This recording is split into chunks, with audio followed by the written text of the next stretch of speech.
चाहे तुम जाओ जहां याद करोगे वहां, चाहे तुम जाओ जहां याद करोगे वहां, कि एक टीचर दुनिया में है जो गा के देता है तुझे ज्ञान, चाहे तुम जाओ जहां याद करोगे वहां, चाहे तुम जाओ जहां याद करोगे वहां, कि एक टीचर दुनिया में है जो गा के तुझे देता ज्ञान, चाहे तुम जाओ जहां या जा आई बहादिल है बेकरारों में राजकुमारी तेरे बिन रहा न जा, आजा आई बहादिल है बेकरारों में राजकुमारी तेरे बिन रहा न जा, आजा।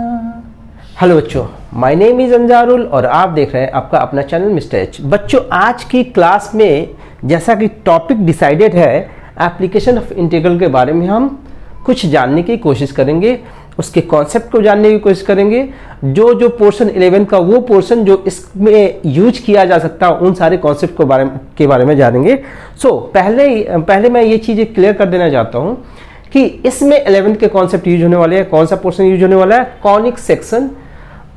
आपको पता ही होगा 11th का चैप्टर है कॉनिक सेक्शन। उसमें बहुत सारे फिगर्स के बारे में हमें जानना होता है, like circle, parabola, hyperbola, ellipse, इन सब के बारे में जानना पड़ता है। बट उसमें से जो इंपॉर्टेंट जो इस चैप्टर में जरूरत है वो सारे फिगर के बारे में हम फिर से रिवाइज करेंगे। ठीक है बच्चों। सो पहला फिगर है जिसके बारे में हमें जानना है, दैट इज कॉल्ड सर्कल।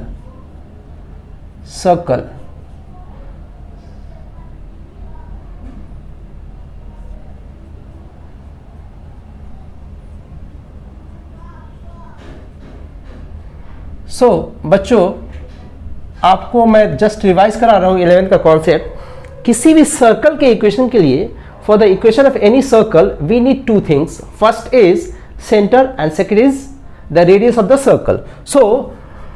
हमें दो चीजें पता होनी चाहिए। पहला है सेंटर, अगर सेंटर पता है और दूसरा रेडियस पता है तो हम इस सर्कल का ग्राफ ड्रॉ कर सकते हैं। ग्राफ नहीं, इक्वेशन ड्रॉ कर सकते हैं। देखो ध्यान से, अगर ये सर्कल है, इसका सेंटर कहीं यहां होगा और इसको जब हम सर्कमफ्रेंस से मिला देते हैं तो ये हो जाता है हमारा रेडियस। तो हम दो टाइप के सर्कल के इक्वेशन को पढ़ेंगे। पहले को बोलेंगे हम standard form of equation of circle and second one is general form of equation of circle. Standard form में हिडन होता है कुछ चीजें, बताता हूं।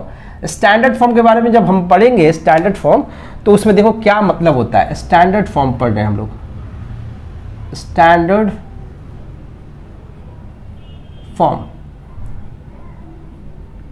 Form of equation of circle कैसे ड्रॉ करते हैं। उसमें स्टैंडर्ड का मतलब क्या होता है? स्टैंडर्ड का मतलब होता है इसका जो सेंटर होगा ना उसके कोऑर्डिनेट्स होंगे 0 0, यानी कि सेंटर क्या होगा 0,0, ये फिक्स होता है। स्टैंडर्ड का मतलब ये होता है। और रेडियस, ये रेडियस हमने r ले लिया, सपोज हमने ऐसा ले लिया, तो दो चीजें चाहिए होती है, सेंटर एंड रेडियस, दोनों चीजें मिल गए। तब उस केस में हम क्या करेंगे, जब ये दो चीजें मिल जाए तब हमें लेना होता है reference point on the circle. Like यहाँ पे सर्कल है, सर्कल पे हमें रेफरेंस पॉइंट लेना होता है। रेफरेंस पॉइंट आपको पता है 11 से करते आ रहे हो, x, y लेते हैं, ये रेफरेंस पॉइंट होता है। अब देखो बच्चों क्या करेंगे, इन दोनों पॉइंट को मिलाएंगे। अगर ये दो पॉइंट की डिस्टेंस निकालते हैं, इसको ओरिजिन मान लो O, इसको A ले लो, OA डिस्टेंस निकालो। OA डिस्टेंस कैसे निकालोगे? डिस्टेंस फॉर्मूला जो आपने 10th में पढ़ी होगी, x2 - x1 का whole square plus y2 - y1 का होल स्क्वायर अंडर रूट। ये हो गया हमारा OA डिस्टेंस, शायद यही OA डिस्टेंस है रेडियस r। ये हो गया x² plus y² under root, squaring both side, squaring squaring both side. अगर दोनों साइड स्क्वायर करते हैं तो देखो ध्यान से क्या होगा, ये आर स्क्वायर इक्वल टू हो जाएगा X square plus Y square. ठीक है बच्चों, ये हो गया standard form of equation of circle. ये स्टैंडर्ड फॉर्म होता है जिसमें सेंटर क्या होता है, 0 0 होता है और रेडियस क्या होता है, आर होता है। सो बच्चों यहाँ पे मैं एक ट्रिक बताता हूँ आप लोगों को, ध्यान से देखना। हमारा इक्वेशन ये था एक्स पे स्क्वायर प्लस वाई पे स्क्वायर इक्वल टू आर का स्क्वायर। तो जो नंबर पे स्क्वायर है ना उस नंबर को हम ब्रैकेट में डाल देते हैं, सारे नंबर पे को जिस जिस पे स्क्वायर है। अब इंडिविजुअली अगर हम इसको 0 करें, अंदर वाले को ब्रैकेट के अंदर वाले को x इक्वल टू 0 करें और y इक्वल टू 0 करें, हमें x की वैल्यू 0 पुट नहीं करनी है, हमें इसकी वैल्यू इक्वल रखनी है 0 के। ठीक है, तो x इक्वल टू 0 है, y इक्वल टू 0 है और ये हो जाता है हमारा सेंटर। ये क्या देता है, जब अंदर वाले को हम 0 करते हैं इसको और इसको तो आता है सेंटर, और ये हो गया हमारा रेडियस। ये जो यहाँ से जो स्क्वायर मिलता है इसको बोलते हैं हम रेडियस। ये हमारा रेडियस होगा। समझ में आया बच्चों? सो अगर एक एग्जांपल समझते हैं, मान लो एक क्वेश्चन दिया हुआ है ऐसा, x माइनस 1 का होल स्क्वायर y माइनस 2 का whole square equal to 4 square. तो अगर ये क्वेश्चन है हमारा, इसमें देख के बताना है कि हमारा रेडियस क्या है और सेंटर क्या है। तो ध्यान रखो, अंदर वाली क्वांटिटी को 0 करो, इसको x माइनस 1 को हम 0 करेंगे, x की वैल्यू हो जाएगी 1। y माइनस 2 को 0 करेंगे, y की वैल्यू हो जाएगी 2। और ये वाला पोर्शन जो होगा ये होगा रेडियस, रेडियस हो जाएगा 4। समझ में आया बच्चों? क्लियर है कॉन्सेप्ट? अब बात करते हैं स्टैंडर्ड फॉर्म के बारे में, हमने सीख लिया। अब बात करते हैं general form. General form,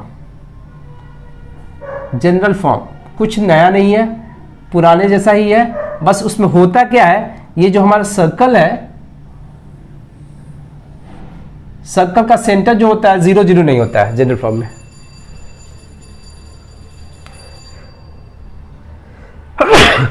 I'm sorry।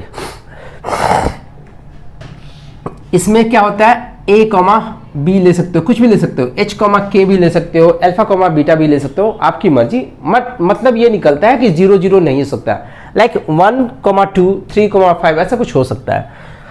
अब रेडियस क्या होगा, रेडियस तो r लेते हैं। सेम प्रोसेस में हमें इक्वेशन ऑफ सर्कल ड्रॉ करना है। हमें पता है कि इक्वेशन ऑफ सर्कल के लिए 2 चीज चाहिए होता है। ठीक है, पहला चाहिए होता है सेंटर, दूसरा चाहिए होता है रेडियस। तो ऑलरेडी यहाँ पे दोनों चीजें हैं, बट 0 0 होता है तो स्टैंडर्ड फॉर्म होता है, a कॉमा b होगा तो उसको हम जनरल फॉर्म बोलेंगे।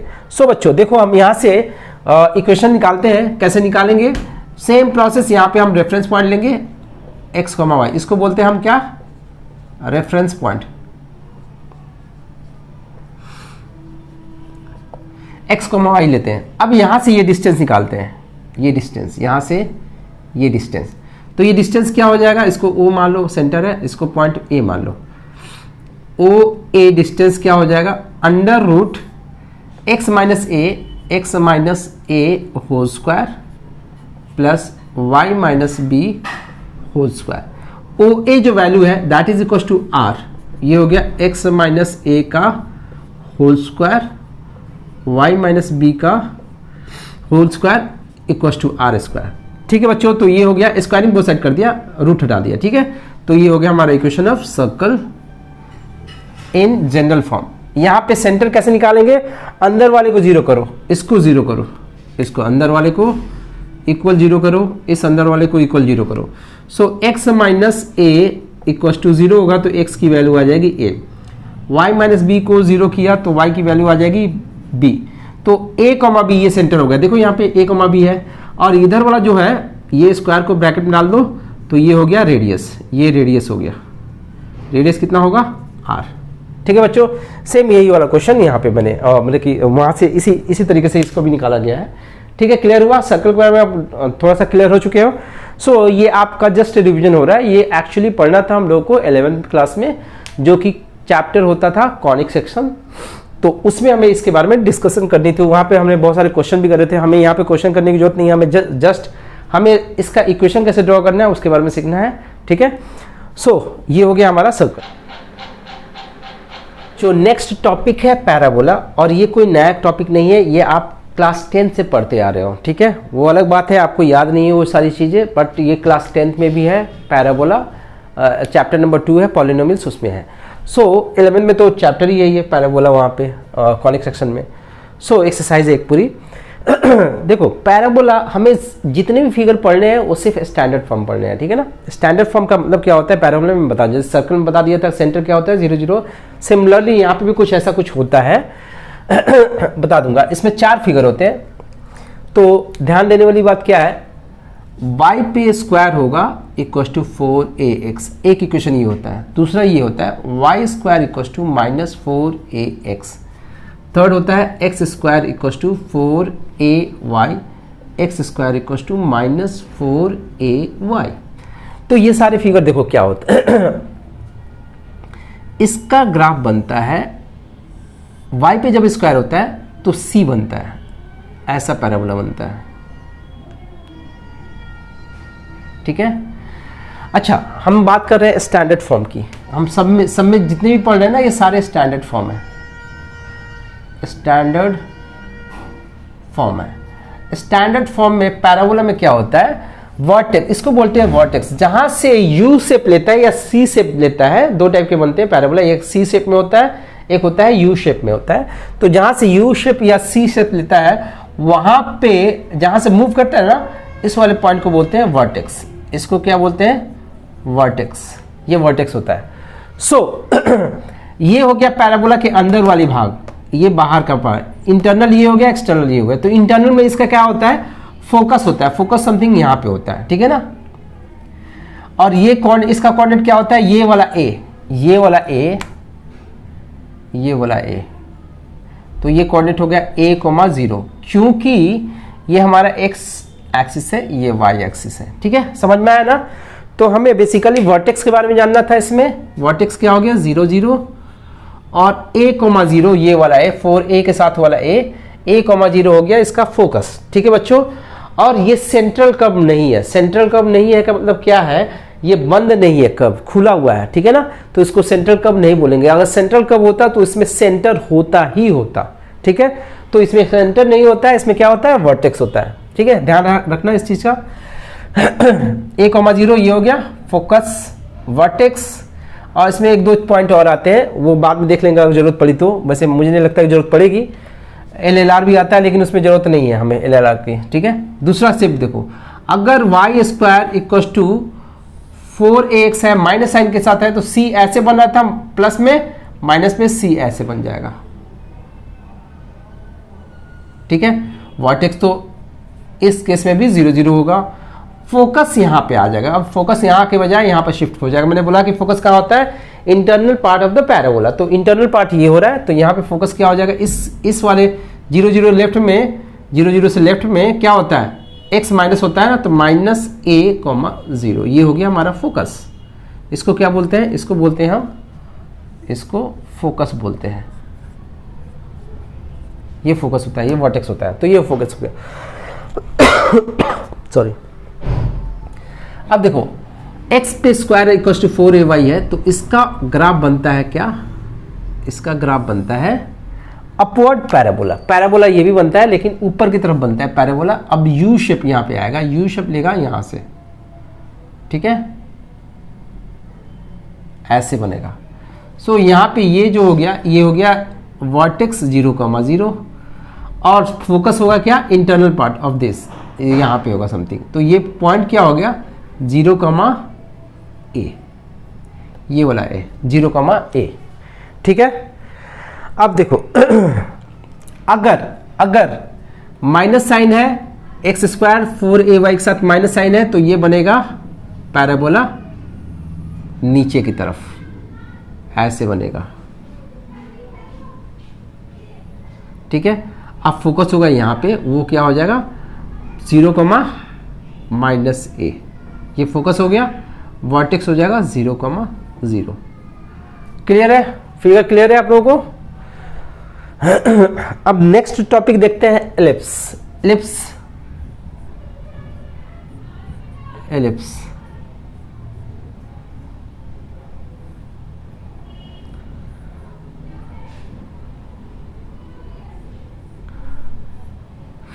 एलिप्स में बेसिकली देखते हैं एलिप्स कैसा होता है। कुछ चीज़ें मोटे तौर पे बता देता हूँ, उसके बाद सीधा हम लोग फॉर्मूले पे जाएंगे। एलिप्स ऐसे होता है, ओवल शेप होता है, एलिप्स ऐसा, ठीक है, ये एलिप्स होता है, ठीक है। ये जो पार्ट है ना, ये वाला हिस्सा जो है जिसपे ये मतलब कि ऐसे है, दो टाइप से है, एक ऐसा होता है, एक ऐसे होता है, वर्टिकल होता है, एक हॉरिजॉन्टल होता है। एलिप्स दो टाइप के बनते हैं, एक वर्टिकल ऐसे बनता है, ठीक है। तो हॉरिजॉन्टल जिसपे वो मतलब जिसपे बनता है उसको बोलते हैं मेजर एक्सिस, इसका नाम है, इसको क्या बोलते हैं, मेजर एक्सिस। और ये वाले पार्ट को बोलते हैं माइनर एक्सिस। यहां पे मेजर एक्सिस ये हो गया, मेजर ये हो गया, और ये वाला जो हो गया, ये वाला ये हो गया माइनर।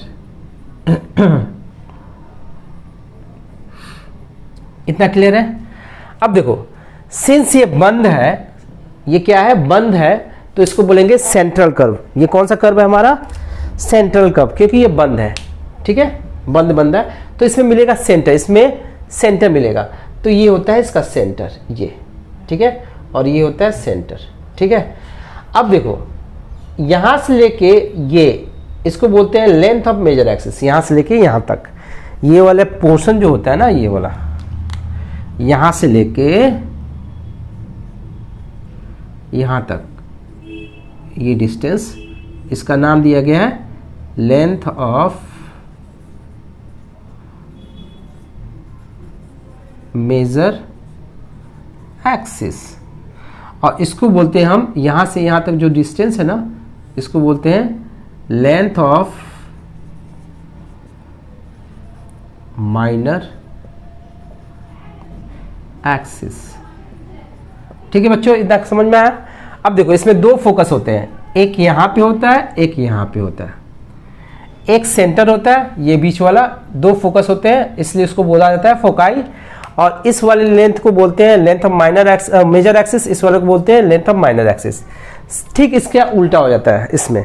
तो अब देखो ध्यान से, कॉन्सेप्ट हम आते हैं स्टैंडर्ड फॉर्म पे। हम लोग सिर्फ स्टैंडर्ड फॉर्म के बारे में पढ़ रहे हैं। तो स्टैंडर्ड फॉर्म में क्या होगा, स्टैंडर्ड फॉर्म में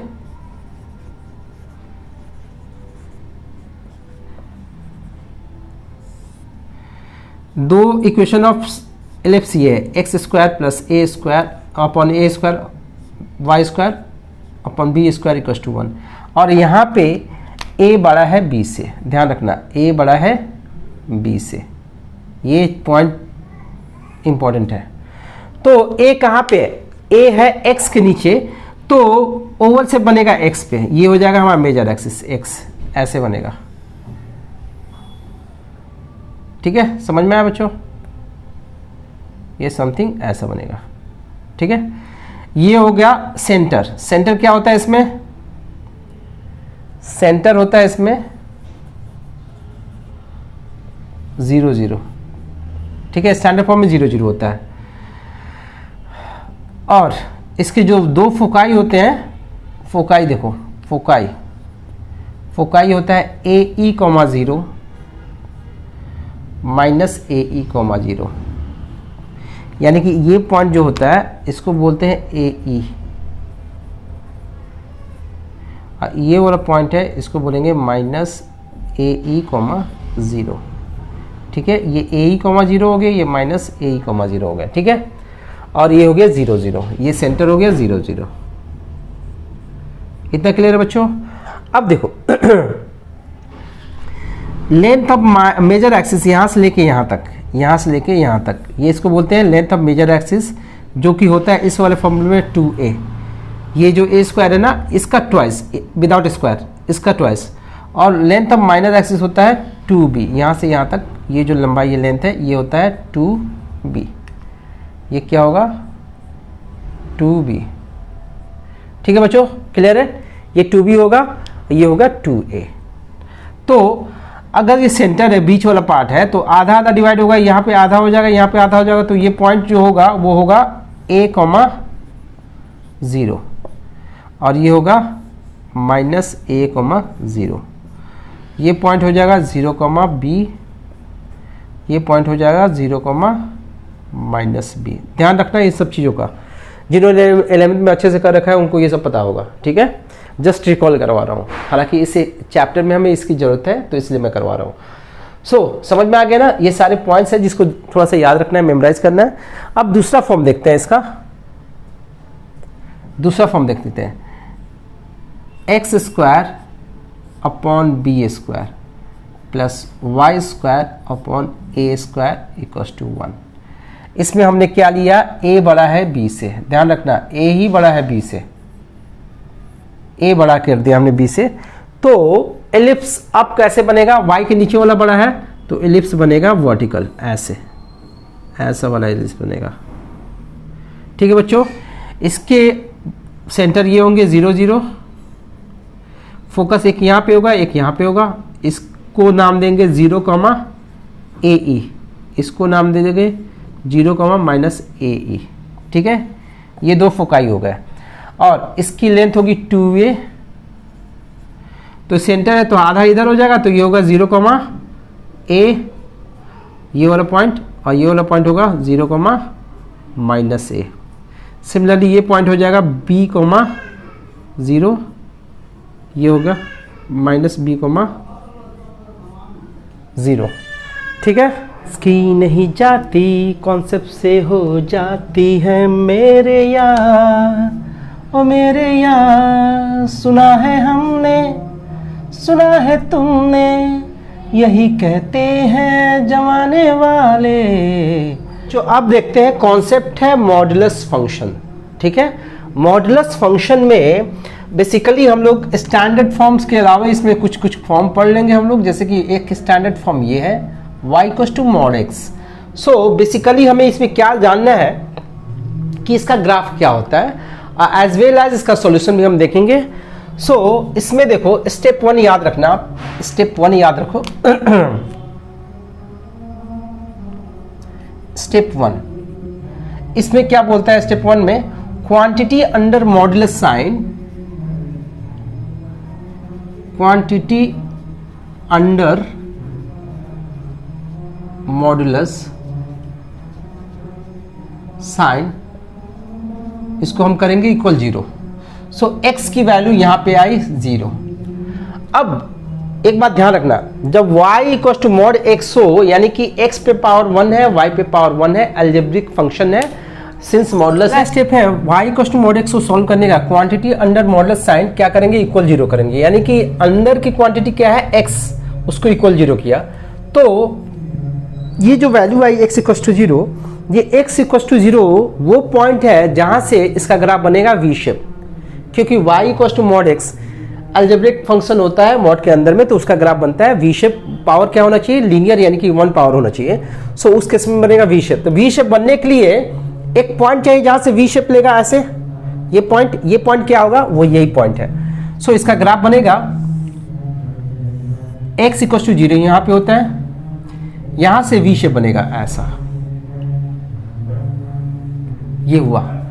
अब देखो बच्चों ध्यान से, अगर हम इसका सॉल्यूशन वाला पार्ट देखें, इसका सॉल्यूशन वाला पार्ट देखें तो क्या होता है, सॉल्यूशन वाला पार्ट, सॉल्यूशन देख रहे हैं हम लोग, ग्राफ नहीं देख रहे हैं, अब सॉल्यूशन देख रहे हैं। तो करते क्या है, मॉडुलस के अंदर वाली क्वांटिटी को 0 किया, अब ये नंबर लाइन पे रखेंगे 0, x = 0 यहां पे रखा, दो पार्ट में डिवाइड हुआ, इस साइड में इस साइड में। इस साइड में जब भी मॉड हटाओगे ना तो प्लस साइन डाल देना, राइट हैंड साइड पे मॉड हटा के हम प्लस साइन डाल देते हैं, और लेफ्ट हैंड साइड पे प्लस मॉड हटा के माइनस साइन डाल देते हैं। रीजन है उसके पीछे क्यों डालते हैं। इधर का कोई एक नंबर लो, लाइक 1 ले लो, 1 को इसमें डालते हैं, क्या आ रहा है, पॉजिटिव या नेगेटिव। अगर पॉजिटिव आ रहा है तो पॉजिटिव साइन डालेंगे, अगर नेगेटिव आ रहा है तो नेगेटिव साइन डालेंगे। यहाँ का एक नंबर लो, कोई भी नंबर ले लो, लाइक -1 ले लो, -1 यहाँ पर डालोगे, क्या होगा, क्या होगा, ये माइनस हो रहा है ना। अंदर वाली क्वांटिटी क्या हो रही है, अंदर वाली क्वांटिटी नेगेटिव में हो रही है ना, इसलिए माइनस साइन डाला। अंदर वाली क्वांटिटी अगर पॉजिटिव है तो प्लस साइन डालेंगे, नेगेटिव है तो नेगेटिव साइन डालेंगे, ये इसका लॉजिक होता है। अब देखो ये हो गया इसका सॉल्यूशन। तो ध्यान से देखो, 0 से इस साइड, यानी इस साइड वाले को पे जो ये ग्राफ बन रहा है ना, ये होगा y = +x, इस साइड वाला होगा y = -x, यही था ना। लेफ्ट में 0 से लेफ्ट पे y = -x, 0 से राइट पे y = +x, तो ये हो गया दो लाइन हो गया। ठीक है बच्चों, समझ में आया। तो ये हो गया इसका ग्राफ, ये हो गया इसका सॉल्यूशन। ठीक है बच्चों, एक और ग्राफ देख लेते हैं। y = अगर mod x - 2 हो तो v शेप कहाँ से लेगा, मॉड के अंदर की क्वांटिटी को हम 0 करते हैं तो x की वैल्यू कितनी आई 2। अब x 2 कहाँ पे है 1 2, 2 से वी शेप लेगा ऐसे, ये हो गया इसका सॉल्यूशन, सॉरी ग्राफ। अब सॉल्यूशन क्या करेंगे इसमें, इसको 0 किया 2 आया, 2 को यहाँ पर लिखा हमने, इस साइड में y मॉड हटा के प्लस साइन डाल दो पहले x माइनस 2, इस साइड में माइनस साइन डाल दो x माइनस 2। ठीक है बच्चों, ये हो गया, ये लाइन हो जाएगा y equals to plus x minus 2, ये लाइन हो जाएगी y equals to minus x minus 2। ठीक है बच्चों, क्लियर है ये। एक और बात देख लो, अब आता है एक स्ट्रेट लाइन। स्ट्रेट लाइन के बारे में हमें कुछ ज़्यादा नहीं जानना है, स्ट्रेट लाइन का ग्राफ ड्रॉ करना है। तो ग्राफ कैसे ड्रॉ करते थे, मान लो y इक्वल्स टू हो गया 2x प्लस 3, तो इसका ग्राफ कैसे ड्रॉ करते हैं, 10th से करते आ रहे हैं। एक बॉक्स बनाएंगे, 10th में था चैप्टर नंबर 3, x y लिखते हैं, एक बार यहाँ पे x 0 करेंगे, एक बार y 0 करेंगे। x 0 करोगे तो y की वैल्यू 3 आएगी, y 0 करोगे तो x की वैल्यू -3/2 आ गया। अब ये लाइन, ये पॉइंट प्लॉट करके हम इस पे 2 पॉइंट से तो लाइन जाती है, ये पॉइंट प्लॉट करके दोनों पॉइंट को मिला देंगे तो लाइन की इक्वेशन आ जाएगी। ठीक है, लाइन का ग्राफ आ जाएगा, not equations, that is the graph. ठीक है बच्चों, समझ में आया। अब देखते हैं concept of application of integral. Main topic अब शुरू होने वाला है। ये सब सारे एलिमेंट के टॉपिक थे कॉनिक सेक्शन से और ग्राफ से रिलेटेड, जो हमें यहाँ पे जरूरत पड़ने वाली है। ठीक है बच्चों, तू हम सफर मेरा, तू ही है मेरी मंजिल, तेरे बिना गुजारा ऐ दिल है मुश्किल।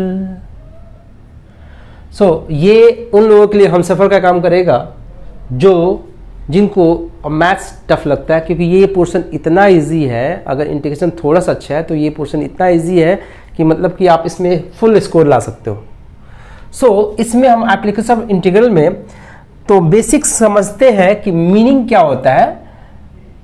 अगर ऐसा कुछ लिखा हुआ है, यहाँ पे लिखा है fx dx, यहाँ पे a लिखा है, यहाँ पे b लिखा है, यानी कि fx को इंटीग्रेट कर रहे हैं, तो इसका मीनिंग क्या होता है, इसको मीनिंग को समझना बहुत ही जरूरी है। अगर मीनिंग समझ में आ गया तो क्वेश्चन आप सॉल्व कर लोगे। देखो बच्चों, इसका मतलब होता है area bounded by curve fx, ये कर्व होता है हमारा, ये वाला कर्व होता है, यानी ग्राफ हम ड्रॉ करते हैं इसका। ठीक है, x equals to A line, ये लाइन है, या पूरा लिख लेते हैं, line x equals to A, x equals to B and x axis. मतलब क्या होता है, ग्राफिकली हम समझने की कोशिश करते हैं। ये मान लो ये fx का ग्राफ हो गया, सपोज किया ये ग्राफ है।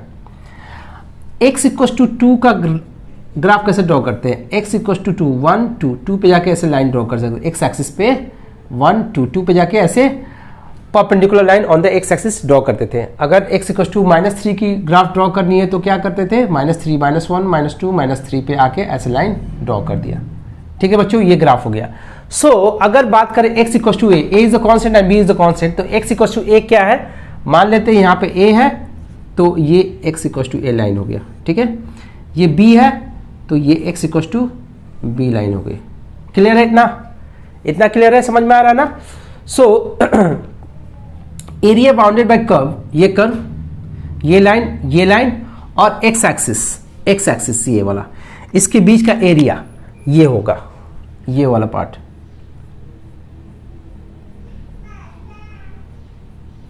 ये वाला पार्ट।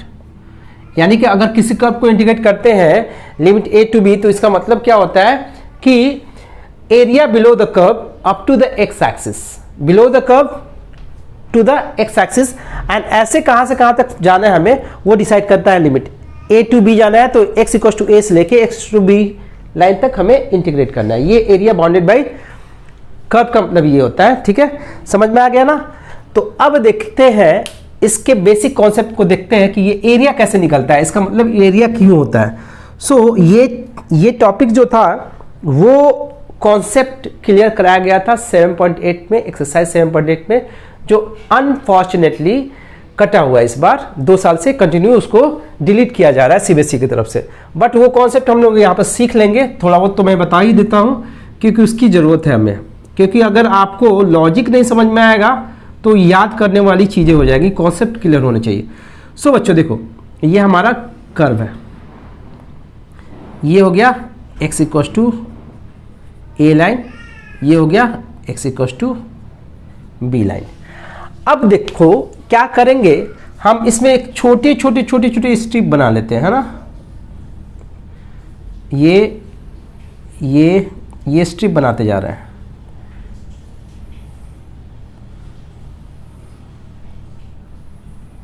ये स्ट्रिप्स है हमारे,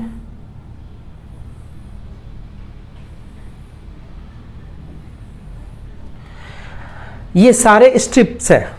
अगर इस स्ट्रिप का एरिया निकाल दे, इसका निकाल दे, इसका निकाल दे, इसका निकाल दे, इसका निकाल दे, इसका निकाल दे, इसका निकाल दे, इसका निकाल दे, इसका निकाल दे, इसका निकाल दे और इसका निकाल दे, और सबको ऐड कर दे तो इस पूरे कर्व के बिलो का एरिया मिल जाएगा, यानी कि area bounded by curve F X, line x equal to A, x equal to B and x axis के बीच का एरिया मिल जाएगा, ये पूरा एरिया मिल जाएगा। ठीक है बच्चों।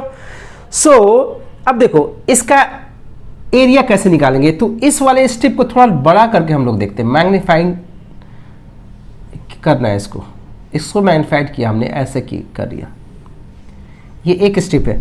अच्छा बच्चों ध्यान रखना, जब स्ट्रिप बनाएंगे ना तो ये इक्वल डिस्टेंट होगी, यानी कि विड्थ इसकी सबकी सेम होगी। तो बताते हैं विड्थ कितनी होती है, ये एक्स एक्सिस है, तो हम जब इस पे छोटा सा पार्ट लेते हैं ना तो इसको हम बोलते हैं dx यानी कि स्मॉल चेंजेज इन x बोलते हैं, जो कि थोड़ा सा फिजिकल लैंग्वेज, फिजिक्स का लैंग्वेज है, उससे घबराने की जरूरत नहीं है। आप इतना याद रखना कि x में जो चेंज है ना उसको dx से रिप्रेजेंट करते हैं, and that is this length, ये लेंथ है और ये लेंथ dx है, ये सारे लेंथ dx है, सेम लेंथ होंगी ये। ठीक है बच्चों। अब देखो कर्व ऐसा था, ये कर्व था ना, ये वाला पहला वाला कर्व निकालता है, इस कर्व का फंक्शन दिया हुआ था y equal to F X. So बच्चों ध्यान से देखो, ये डिस्टेंस है, विड्थ है dx। अब हमने क्या किया, एक ये रेक्टेंगल बनाया, नेमिंग दे देते a b c d e, एक लोअर पॉइंट को लेके रेक्टेंगल बनाया, एक अपर पॉइंट को लेके हमने रेक्टेंगल बनाया f। सो अगर ध्यान से यहां पे देखो, area of rectangle A B C D, ये वाला रेक्टेंगल का एरिया से बड़ा है एरिया ऑफ कर्व के नीचे का एरिया, पूरा एरिया ऑफ कर्व का मतलब क्या होता है, इसके नीचे का एरिया यहां तक का। ठीक है, एरिया ऑफ कर्व, नाम दे देते हैं कर्व का एरिया क्या है, ए बी ई डी, और स्टार्टिंग पॉइंट को रिपीट करा देते हैं। जब कर्व डिसाइडेड नहीं होता है ना तो स्टार्टिंग पॉइंट को रिपीट करा देते हैं, तो पता चल जाएगा वो कर्व ये वाला है। इसका एरिया लेस देन होता है एरिया ऑफ रेक्टेंगल बड़ा वाला ए बी ई एफ, इस वाले के से बड़ा होता है। ठीक है बच्चों, समझ में आ गया। अब देखो ध्यान से देखो, इफ अगर हमने dx की वैल्यू छोटी कर दी, बहुत छोटी, यानी कि 0 की तरफ टेंस करा दिया, अगर dx 0 की तरफ जा रहा है, 0 नहीं है 0 की तरफ जा रहा है, तो 0 की तरफ जब जाएगा, मान लो ये स्ट्रिप हमने यहाँ पे देखा, एक बार देख लेते हैं, मान लो तो ये स्ट्रिप ऐसा है, ये वाला पॉइंट ये dx है, अगर इसको यहाँ पे लाएंगे तो देखो स्ट्रिप की लेंथ ये ब्रेथ विड्थ जो है छोटी हो रही है, और यहाँ पे लाएंगे तो और छोटी हो जाएगी, इतनी हो जाएगी, और यहाँ पे लाएंगे तो और छोटी हो जाएगी, यानी कि इसको जब उठा के यहाँ पे ला देंगे ना बिल्कुल इसके ऊपर, तो ये डिस्टेंस 0 की तरफ चली जाएगी, यानी कि ये वाला पॉइंट इस पॉइंट के ऊपर आ जाए, यानी कि ये वाला पॉइंट जो है, ये वाला डार्क जो कर रहा हूँ, इस वाले पॉइंट के ऊपर आ जाए, तो ये क्या हो जाएगा, dx टेंस टू 0 हो जाएगा। जब dx टेंस टू 0 होगा तो ध्यान से देखना, ये पॉइंट तो यहाँ पे आ गया, यहाँ पे, तब ये रेक्टेंगल और कर्व का एरिया और बड़े वाले रेक्टेंगल के सब तो कोइंसाइड हो जाएंगे, सब एक पे आ जाएंगे, यानी कि तीनों एरिया इक्वल होगा। If dx tends to 0 then area of rectangle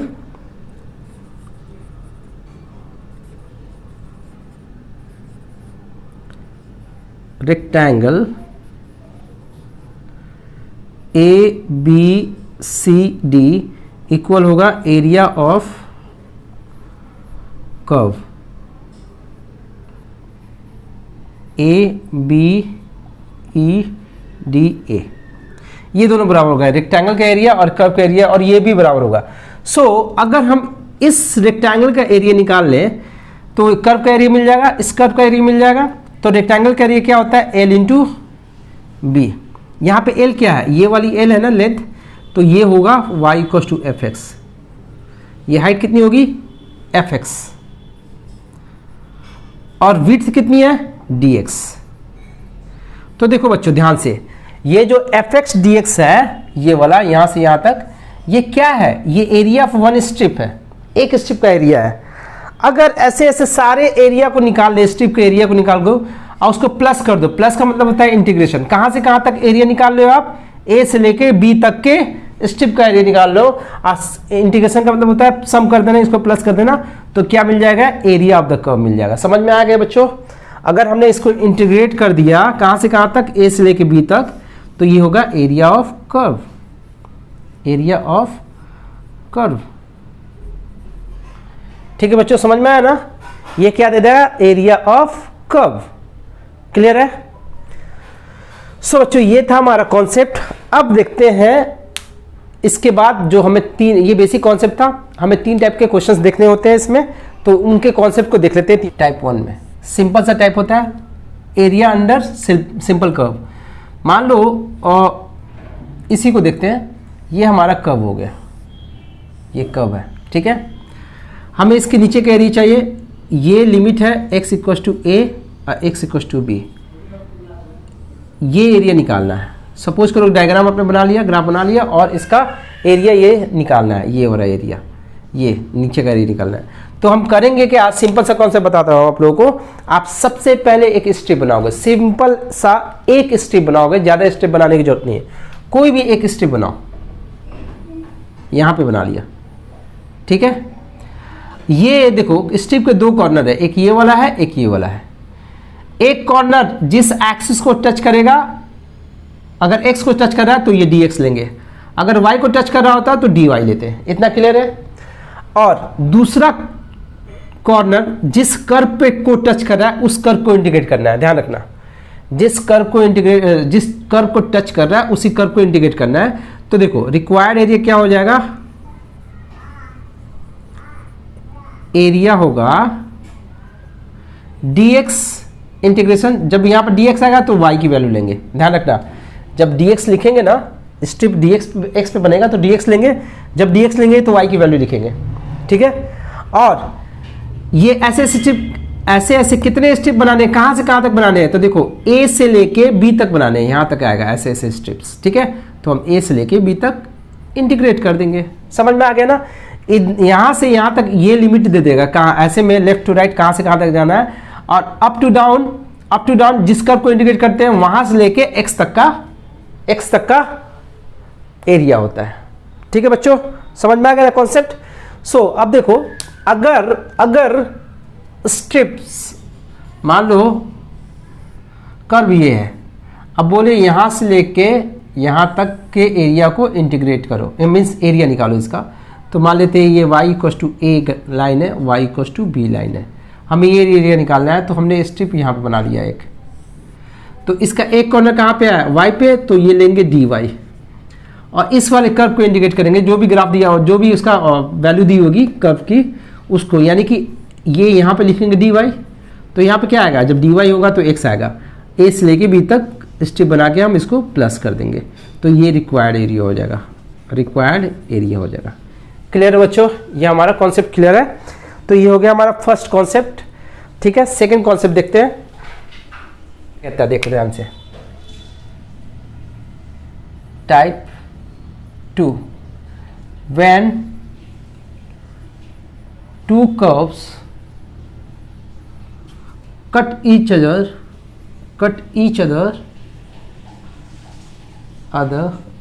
at a single point. जब दो कर्व एक दूसरे को एक पॉइंट पे कट करे तब कैसे हम एरिया निकालेंगे। सपोज करो ग्राफ समथिंग ऐसा आ गया, एक कर्व ये है, एक कर्व ये है। ये कर्व का नाम है y = fx, इसका नाम है y = gx। ठीक है, अब हमें एरिया यहां से लेके यहां तक क्या निकालना है। ये a है, d है। क्वेश्चन ऐसा पूछ दिया कि यहां से यहां तक का एरिया निकालो, तो ये लाइन हो गया और ये लाइन हो गई। ठीक है, तो हमें ये एरिया निकालना है। तो सबसे पहले अगर देखेंगे कि ये दो कर्व है, दो कर्व अगर एक पॉइंट पे कट करे या दो पॉइंट पे कट करे, मैटर नहीं करता कि कितने पॉइंट पे कट कर रहा है, एक पे करे तो या दो पे करे तो, उन दोनों केस में हम क्या करेंगे, होगा फाइंड पॉइंट ऑफ इंटरसेक्शन। हम ये पॉइंट निकालेंगे, ये वाला पॉइंट ऑफ इंटरसेक्शन। मान लो ये पॉइंट आया C, D, ये x हो गया, ये y हो गया, तो हमें C से मतलब है, x वाले से मतलब है। क्योंकि अगर हमने स्ट्रिप यहां पे बनाया तो देखो ये एक कॉर्नर कहां पे आया, x पे ना, यानी कि dx लेंगे। रिक्वायर्ड एरिया देखो क्या होगा, एरिया ये यहां पे आएगा dx, क्योंकि स्ट्रिप x एक्सिस पे आ रहा है ना, तो dx लेंगे।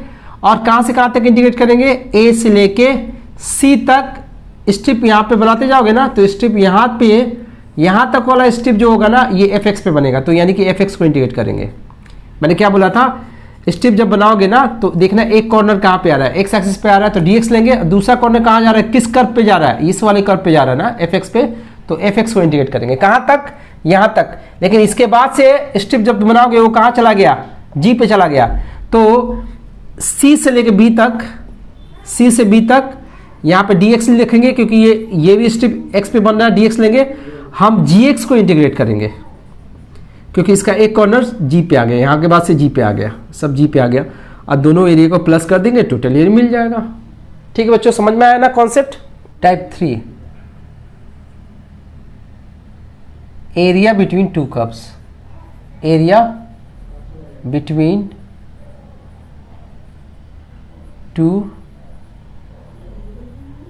कर्व्स, दो कर्व के बीच के एरिया निकालना है, या इसको और बोल सकते हैं when to curves cut each other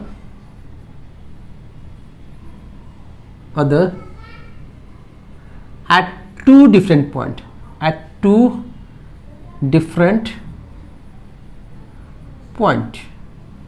जब दो कर्व एक दूसरे को दो पॉइंट पे कट कर रहे हैं, दो अलग अलग पॉइंट पे कट कर रहे हैं, लाइक ऐसा फिगर कम समथिंग बन गया। मान लो एक कर्व ये है y = fx, ठीक है। दूसरा कर्व हम ये बना लेते हैं, ये y = gx।